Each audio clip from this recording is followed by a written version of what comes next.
on est en mode solution. On se donne 3 minutes pour réduire la violence à l'école. T'en penses quoi, Caroline?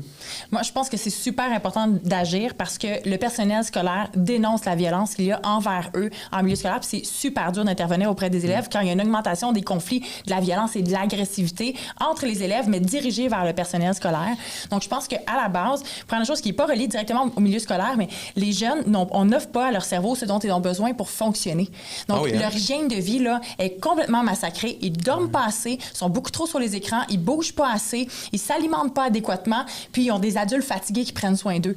Tout ça, ça rend pas des cerveaux disponibles. Puis la conséquence de ça, c'est des cas de conflit, des difficultés d'attention, de la violence, la difficulté à gérer les émotions, de l'irritabilité, de l'impulsivité. Puis nous, on essaie de gérer la violence par des règles, des protocoles. Allons à la source, s'il vous plaît, puis agissons en prévention. Mais là, il faut trouver aussi des solutions pour protéger notre personnel scolaire. Moi, j'ai l'impression que quand on parle de violence à l'école, on est souvent dans une spirale négative. C'est rare que ça arrive d'un coup, out of nowhere. J'ai l'impression qu'il y a une question de climat, de milieu, d'ambiance. Autant à la maison qu'à l'école, il faut jouer là-dessus. C'est pas vrai que simplement punir les jeunes qui ont des comportements de violence verbale ou physique va résoudre quoi que ce soit.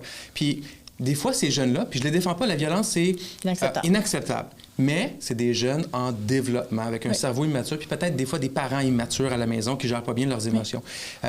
Mais quand ces jeunes-là se font, par exemple, crier après par le personnel scolaire parce qu'ils sont pas à la hauteur, c'est pas vrai que ça aide. C'est pas vrai que ça réduit la capacité du jeune à être violent. Au contraire. C'est là où je pense qu'il y a une spirale école-maison qui s'enflamme pour beaucoup de ces jeunes-là. Oui, puis il faut éduquer sur ce qu'est la violence.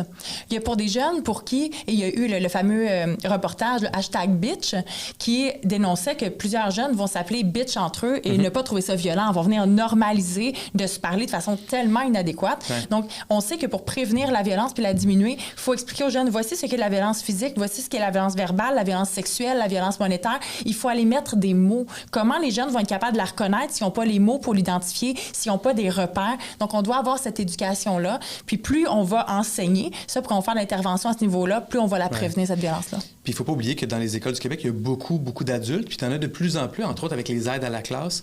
Ces personnes-là, il faut les outiller, il faut les former. Parce que c'est difficile de gérer. Moi, je serais pas bon dans une classe à gérer 25 élèves, dont 2-3 plus agressifs, mais c'est un métier. Puis quand on est dans une classe, mais il faut avoir un bon accompagnement puis une bonne formation.